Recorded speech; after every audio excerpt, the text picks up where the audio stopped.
The White House press briefing room buzzed with an electric tension. Rows of journalists, cameras, and microphones formed a semicircle around the podium, where Karoline Leavitt, the newly appointed White House press secretary under President Donald Trump, was about to address the nation. It was an ordinary day, or so it seemed. Among the seasoned reporters and fresh faces in the room was Ethan Callaway, an award-winning investigative journalist from the Liberty Tribune, a well-known but controversial news outlet that prided itself on its aggressive skepticism toward religion, conservative politics, and, more recently, the Trump administration. Ethan had built his reputation on hard-hitting questions and a refusal to shy away from controversy. He sat in the third row, leaning back in his seat with an air of confidence, waiting for his moment to strike. Ethan had always had a particular disdain for the administration's faith-driven rhetoric, and today, he intended to make a statement, one that no one would soon forget. Karoline Leavitt stepped up to the podium, her composure as unwavering as ever. She was young but experienced, known for her sharp wit and ability to command a room without raising her voice. Dressed in an elegant navy blue suit, she exuded both professionalism and the unmistakable steeliness that had made her a rising star in conservative politics. She adjusted the microphone. "Good afternoon, everyone. Let's get started." Hands shot up across the room. Karoline scanned the crowd, choosing a familiar face for the first question. It was a routine query about an upcoming economic policy announcement. She answered efficiently, then moved on. Then, she locked eyes with Ethan. He didn't raise his hand. He never did. He simply gave her a smirk that said, "Let's see how you handle this." She nodded toward him. "Ethan, go ahead." He stood up, his notepad in one hand, microphone in the other. "Karoline, President Trump has repeatedly spoken about faith as an important cornerstone of his administration, even going so far as to say that America must return to its Christian roots. As his press secretary, do you personally believe that Jesus Christ is relevant in today's political discourse?" It was a pointed question, but Karoline was unfazed. Faith has played a crucial role in shaping the values of many Americans, including the president. The First Amendment guarantees the freedom of religion. And, Ethan interrupted, No, I'm not asking about the freedom to believe. I'm asking if you actually think that a 2,000-year-old religious figure is relevant to running a modern-day government." Murmurs rippled through the press corps. Some reporters exchanged glances. A few adjusted their cameras, sensing something was about to unfold. Karoline's lips curved into a slight smile. "I believe Jesus Christ's teachings of love, forgiveness, and integrity are timeless. Many Americans of all backgrounds find guidance in those principles." Ethan chuckled. "So, to be clear, you're saying the teachings of a man who allegedly walked on water and turned water into wine should influence policy decisions in the world's most powerful government?" The room tensed. A few reporters shifted uncomfortably. Some smirked. Others, especially those from conservative outlets, watched with interest, waiting to see how Karoline would handle this direct attack on faith. Karoline didn't flinch. She could have given a generic response, dodged the question, or even moved on to another journalist. But she had a better idea. She leaned slightly forward, locking eyes with Ethan. "Are you asking that question because you genuinely seek an answer? Or because you think mocking Christianity will somehow prove a point?" The room went silent. Ethan blinked, caught off guard. He had expected a defensive answer, maybe an argument laced with political rhetoric. He hadn't expected that. But Karoline wasn't done. A hush fell over the press room. The cameras zoomed in, capturing every flicker of expression on Ethan Callaway's face. He wasn't used to being put on the defensive, especially not by a government official.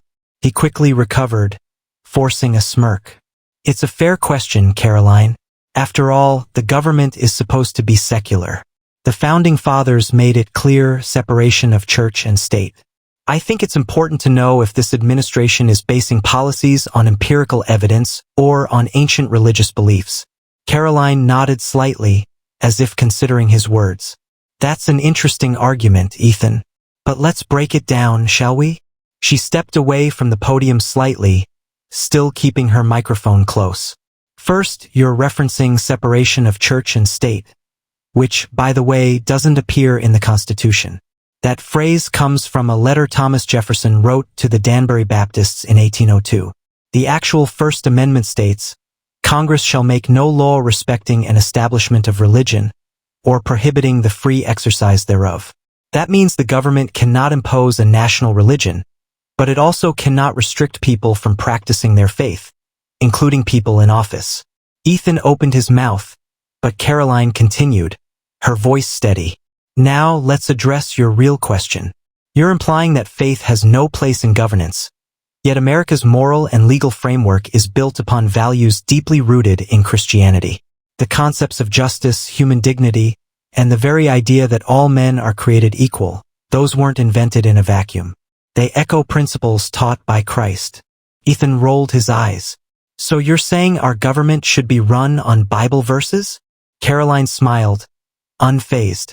No, I'm saying that whether you believe in Christ as the Son of God or not, his teachings on morality, compassion, and integrity have undeniably shaped the Western world, including the democratic freedoms that allow you to stand here and challenge me. A few murmurs of agreement rippled through the room. Even some reporters who normally leaned left seemed intrigued. Ethan's smirk faded just slightly, but he pushed forward. But faith can also be dangerous. Wars have been fought over religion. People have used scripture to justify oppression, discrimination. Karoline nodded. Yes, and people have also twisted science, politics, and even journalism to justify oppression. Are you suggesting that because some people misuse something, it has no value? Ethan hesitated, and Karoline seized the moment. Let me ask you something, Ethan. You're an atheist, correct? He raised an eyebrow. I am. Then let me challenge you. Karoline took a step forward, her eyes sharp but not unkind. Since you don't believe in Jesus, I assume you also don't believe he performed miracles, correct? Ethan scoffed. Of course not. Science doesn't support those claims. Karoline tilted her head. That's fascinating because science also tells us that something can't come from nothing. Yet, here we are in a universe that exists. Where did everything come from, Ethan? Ethan's jaw tightened. That's a philosophical question, not a press briefing topic. Karoline smiled. Exactly. So when you mock faith, when you mock Jesus, you're not standing on an indisputable foundation of truth. You're standing on your own belief system just as I am. The difference is, I'm not trying to silence yours. The room went dead silent. Ethan clenched his notepad. This wasn't going the way he had expected. Karoline let the moment linger before stepping back to the podium. Next question. The silence in the briefing room was deafening.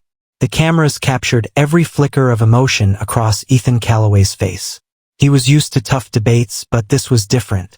Karoline Leavitt hadn't just countered his skepticism. She had turned it back on him, forcing him to examine his own beliefs in a way he hadn't anticipated. Ethan took a slow breath, regaining his composure.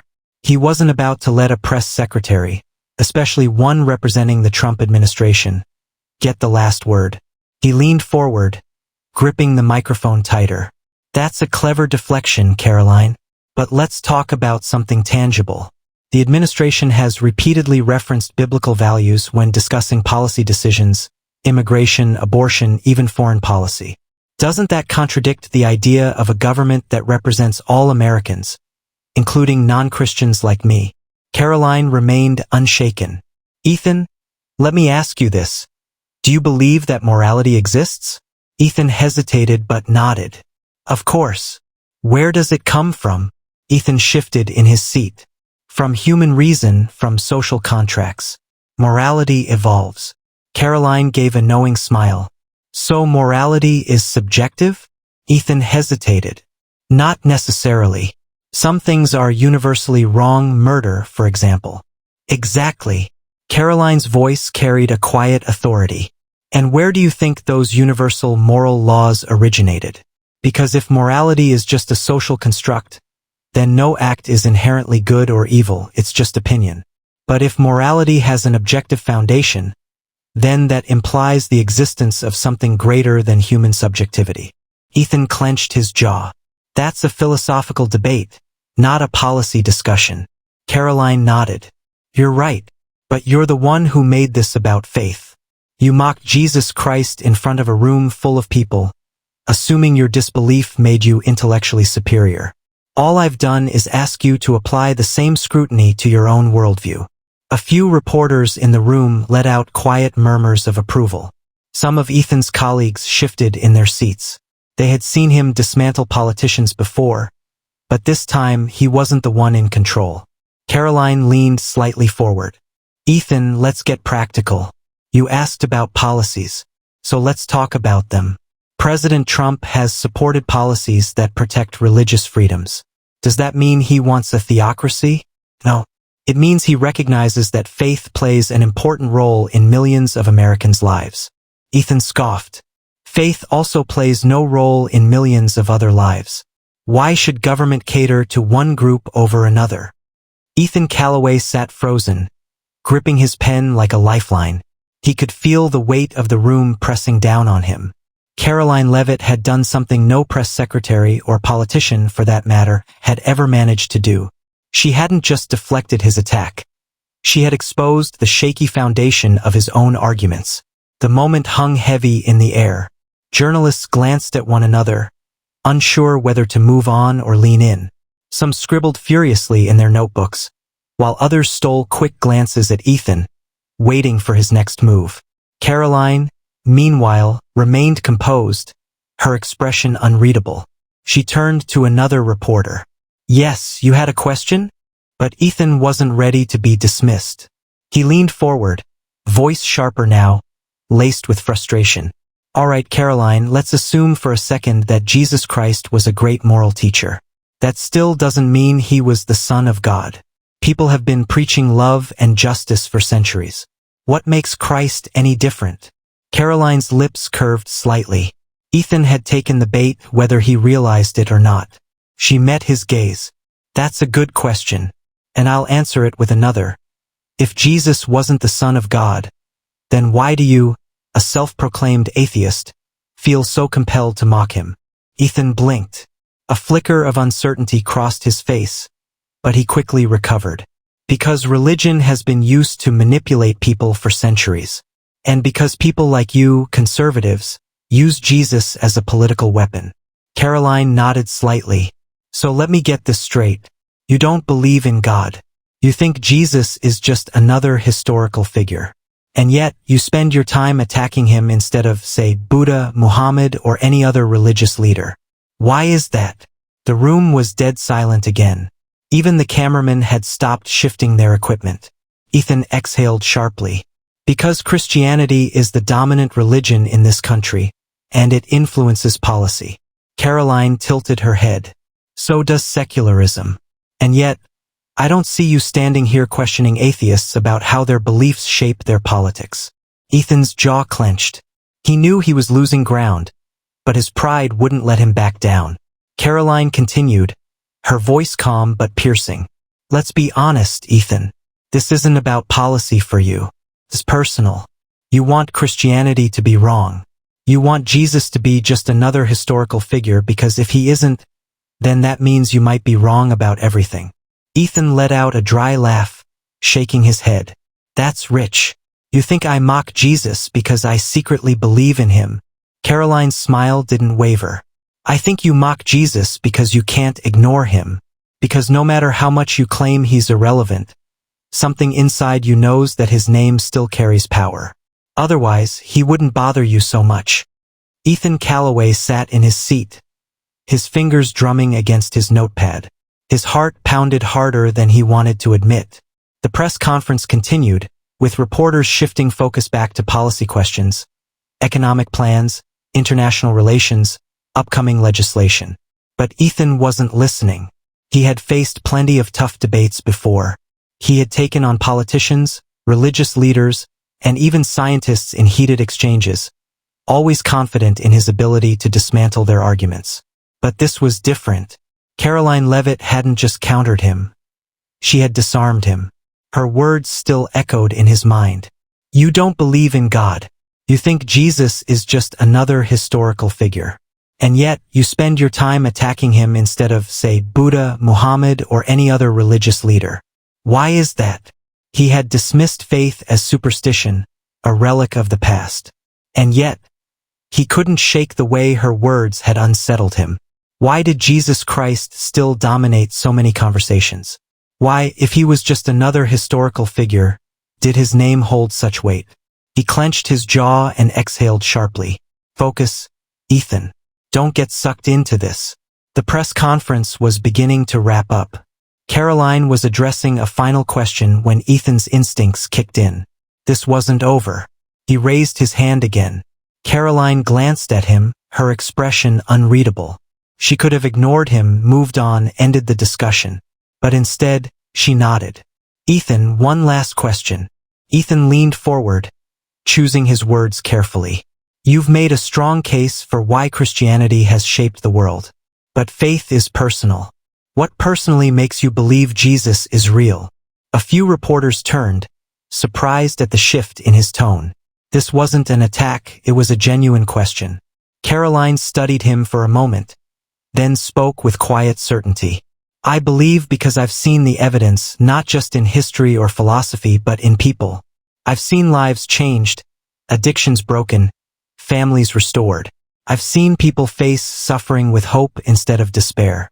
And I've seen that the moment people truly seek Jesus with an open heart, they find him. Ethan swallowed hard. There was something about the way she spoke, not as a politician, not as a debater, but as someone who knew something he didn't. She continued, You're a journalist, Ethan. You search for truth. So here's my challenge to you. If you're so confident that Jesus is a myth, then investigate him. Not as a skeptic trying to prove a point, but as a journalist trying to uncover the truth. If you're right, you'll walk away with your beliefs confirmed. But if you're wrong, would you really want to ignore it? The room was silent. Even the usually cynical reporters seemed captivated. Ethan held her gaze, his mind a whirlwind of contradictions. He wanted to scoff, to dismiss her words. But deep down, a part of him, the part that had spent his life chasing truth, whispered, What if she's right? Karoline smiled, then turned back to the room. Thank you, everyone. That concludes today's briefing. As she stepped away from the podium, Ethan Calloway realized he had just walked into the biggest story of his career, one he never saw coming. Ethan held her gaze, his mind a whirlwind of contradictions. He wanted to scoff, to dismiss her words. But deep down, a part of him, the part that had spent his life chasing truth, whispered, What if she's right? Karoline smiled, then turned back to the room. Thank you, everyone. That concludes today's briefing. As she stepped away from the podium, Ethan Calloway realized he had just walked into the biggest story of his career, one he never saw coming. Ethan Calloway sat in the press room long after most of the reporters had packed up and left. His pen rested motionless against his notepad, his mind replaying Karoline Leavitt's words. If you're so confident that Jesus is a myth, then investigate him. Not as a skeptic trying to prove a point, but as a journalist trying to uncover the truth. He had spent his career exposing deception, uncovering political scandals, and holding power to account. He had built a reputation as a fearless journalist, unafraid to challenge even the most sacred institutions. But he had never been challenged like this before. A gentle tap on his shoulder snapped him out of his thoughts. You all right, Calloway? It was Mark Jensen, a veteran journalist from the Washington Post. His expression was a mix of curiosity and amusement. That was quite the exchange. Ethan forced a smirk. Yeah, well, she's good at playing to her audience. Mark chuckled. Maybe. But let's be honest, you weren't just debating her. You looked bothered. Ethan scoffed. I was caught off guard, that's all. She turned a policy discussion into a theological debate. Mark raised an eyebrow. Or maybe she just called out something you weren't ready to deal with. Ethan waved him off. Please, I don't believe in fairy tales. Mark shrugged. Neither did I until I started digging. Ethan's brow furrowed. What do you mean? Mark hesitated, as if choosing his words carefully. I've been in this business a long time. I've covered war zones, corruption, some of the worst atrocities humanity has to offer. And for years, I told myself that faith was just a crutch for the weak. He exhaled. But the more I saw, people holding on to hope in impossible situations, unexplainable moments of grace, the harder it became to ignore. Ethan studied him, searching for sarcasm or exaggeration. But Mark's face was dead serious. You think you've got all the answers, Calloway? Mark continued. Then take Leavitt's challenge. Investigate Jesus like you would any other story. Dig through the historical records. Talk to people whose lives have been changed. Ask the hard questions. If it's all a lie, you'll prove it. Ethan frowned. And if it's not? Mark smirked. Then you'll have the biggest story of your career. Ethan didn't respond. The weight of the conversation sat heavy on his chest. He had come to the press conference expecting to humiliate Karoline Leavitt. Instead, he had walked away with something he never expected. A challenge he couldn't ignore. Ethan Calloway sat alone in his apartment that night, staring at the blinking cursor on his laptop screen. The night skyline of Washington, D.C. loomed beyond his window, but his mind wasn't on politics or journalism. It was on something, or rather someone, he had spent most of his life dismissing. Jesus Christ. He should have been working on a piece about the press briefing, shaping it into his usual brand of sharp, anti-religious critique. Instead, he found himself typing something he never thought he would. Who was Jesus Christ, really? A quick search flooded his screen with articles, videos, and books from every perspective imaginable. Secular historians, Christian apologists, atheists, theologians. He skimmed through some of them, trying to keep his journalist's detachment. Most historians agreed Jesus existed. That much wasn't even debated. He was a real person who lived in first-century Judea, was crucified under Pontius Pilate, and whose followers claimed he rose from the dead. But that's where the fairy tales begin, Ethan thought. And yet, why did so many still believe it? He leaned back in his chair, exhaling. He needed more than articles. If he was going to take this seriously, if he was going to prove Karoline wrong, he needed sources. Real people. Experts. Evidence. His fingers hovered over the keyboard before typing out a name. Dr. Alan Whitaker, religious historian, Georgetown University. He had debated Whitaker once before on national television. The guy was a walking encyclopedia of religious history, and while Ethan didn't agree with him, he respected his intellect. After a quick search, Ethan found his email and drafted a message. Dr. Whitaker, I'd like to sit down for an interview regarding the historical claims of Christianity. I want to approach this like any other investigation. Unbiased, factual, and focused on evidence. Let me know if you'd be available this week. He hesitated before hitting send. Was he really doing this? Before he could talk himself out of it, he pressed send. Leaning back, he sighed. Maybe this was a waste of time. Maybe Karoline had just gotten under his skin, and this was his way of proving a point. But deep down, a small voice whispered, what if she was right? 2 days later, Ethan Calloway found himself walking through the halls of Georgetown University, his press badge tucked away in his coat pocket.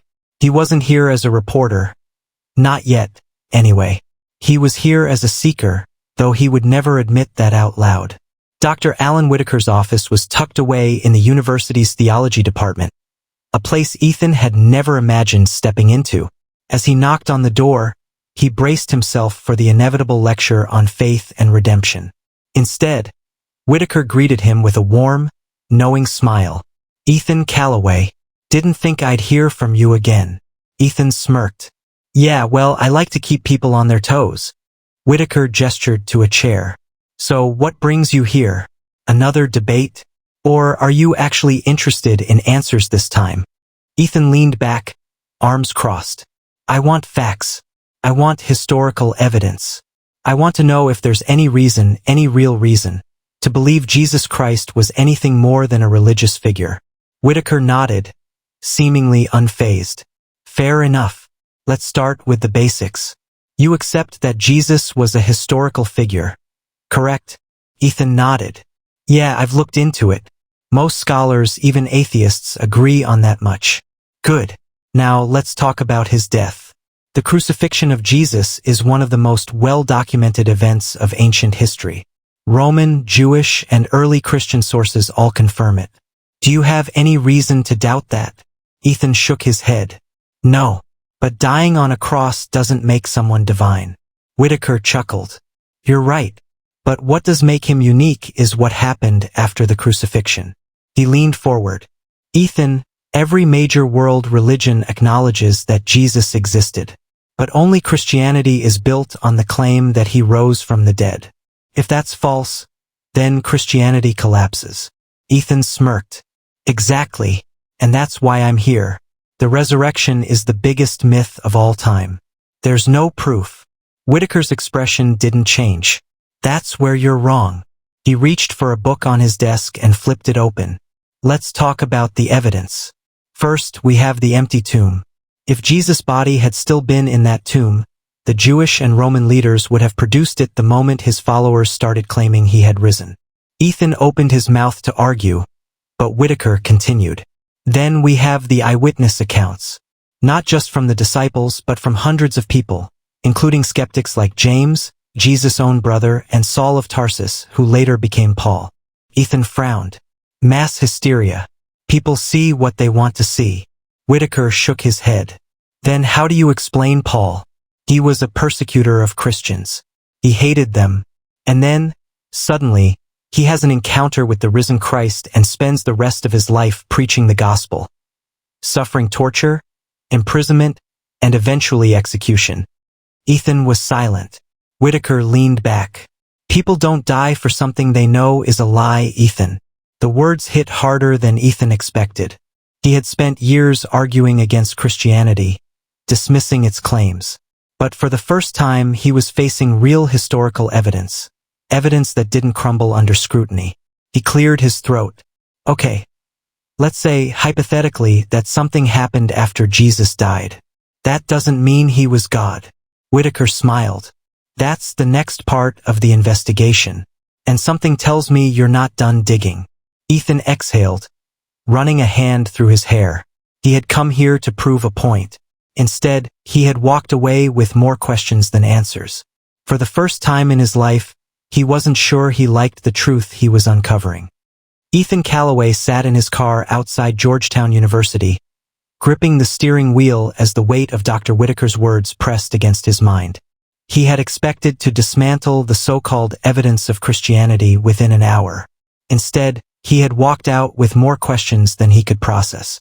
His journalist instincts told him there was still more to uncover. If he was going to investigate, he needed multiple perspectives. He needed to talk to someone who had actually experienced this so-called life-changing power of Jesus. His fingers hesitated over his phone before typing a name into his search bar. Luke Harrison, former gang member, now Christian pastor. Ethan had heard of Harrison before. He was once a notorious gang leader in Chicago, responsible for violence, drug trafficking, and countless arrests. But something happened, something that transformed him from a criminal to a preacher. It was the kind of redemption story Ethan had mocked in the past. But now, for reasons he couldn't explain, he needed to hear it for himself. He made the call. Pastor Harrison speaking. Ethan cleared his throat. This is Ethan Calloway. I'm a journalist with The Atlantic. I'd like to interview you about your conversion story. There was a pause before Harrison chuckled. Calloway? Man, I've read your stuff. You're not exactly a fan of faith. Ethan smirked, despite himself. That's fair. But let's just say I'm looking at things differently these days. Another pause. Then, all right, you want the truth? Meet me tomorrow. New Hope Community Church, noon. Ethan jotted down the address. See you then. The next day, Ethan arrived at a small, run-down church on the outskirts of the city. Inside, he found Luke Harrison, a tall, muscular man covered in tattoos, standing by the altar. Didn't think I'd ever see you in a church, Harrison said with a smirk. Ethan shrugged. First time for everything. They sat down in one of the pews, and Ethan pulled out his recorder. Let's start from the beginning. You were in one of the most violent gangs in Chicago. What changed? Harrison's expression grew serious. I should be dead, Calloway. I've been shot at more times than I can count. I've seen my own friends bleed out in the streets. I was the monster people feared. He exhaled. Then I got arrested. Again. I thought that was it for me. But in that jail cell, some old preacher came in and started talking about Jesus. I mocked him, told him he was wasting his breath. Ethan leaned forward. So what happened? Harrison's voice dropped. I felt something. I don't know how to explain it, man. It was like God himself was in that cell with me. I broke down. I begged for a second chance. And for the first time in my life, I felt peace. Ethan's skepticism flared. Sounds like guilt caught up with you. Harrison smirked. That's what I thought too, until I walked out of that prison and felt different. The drugs, the violence, the hold they had on me was gone. I should have gone right back into that life. But I couldn't. Something had changed. Ethan tapped his pen against his notebook. So you're telling me that one religious experience erased years of violence and addiction? Harrison's eyes burned with conviction. I'm telling you that Jesus Christ took a murderer and made him a new man. And you can call it whatever you want. But I know it wasn't just in my head. Ethan sat back, staring at the pastor. The man in front of him was completely different from the gang leader in the mugshots he had seen. His transformation wasn't just psychological, it was real. And Ethan had no explanation for it. For the first time in his life, he was starting to wonder if he had been wrong all along. Ethan Calloway sat in his dimly lit apartment, his laptop open in front of him, the blinking cursor waiting for him to type. The past few days had turned his world upside down. He had come to mock Christianity, to dismantle it with cold, hard facts. Instead, he had uncovered something he never expected: evidence, transformation, and something even more unsettling: truth. He rubbed his temples. His conversations with Dr. Whitaker and Pastor Harrison still echoed in his mind. The historical evidence for the resurrection wasn't as flimsy as he had assumed. The transformation in Harrison's life wasn't psychological trickery. Something real had happened to these people. Something he couldn't explain. His gaze drifted to the empty document on his screen. He had planned to write a scathing article about Karoline Leavitt's faith-based response at the press briefing. He had wanted to tear it apart. But now he didn't know what to say. He opened his notes from the press briefing and read Karoline's words again. Mock him all you want, but he's still the truth. He's still the way. And whether you believe in him or not, he still believes in you. Ethan exhaled sharply. He had laughed at those words just days ago. Now they haunted him. His fingers hesitated over the keyboard before he finally started typing. The faith I couldn't ignore. I've spent my career exposing what I saw as the foolishness of faith. I've mocked belief in Jesus Christ, dismissed his followers as delusional, and prided myself on my so-called intellectual superiority. But after a single press briefing, everything changed. Not because I was defeated in an argument. Not because someone forced me to believe. But because I investigated and I found something I never expected. The possibility that I had been wrong all along. Ethan paused. He wasn't ready to call himself a believer. He wasn't sure if he ever would be. But for the first time in his life, he was willing to ask the question he had spent his entire career avoiding. What if it's true? He stared at the screen, took a deep breath, and hit save. For now, that was enough.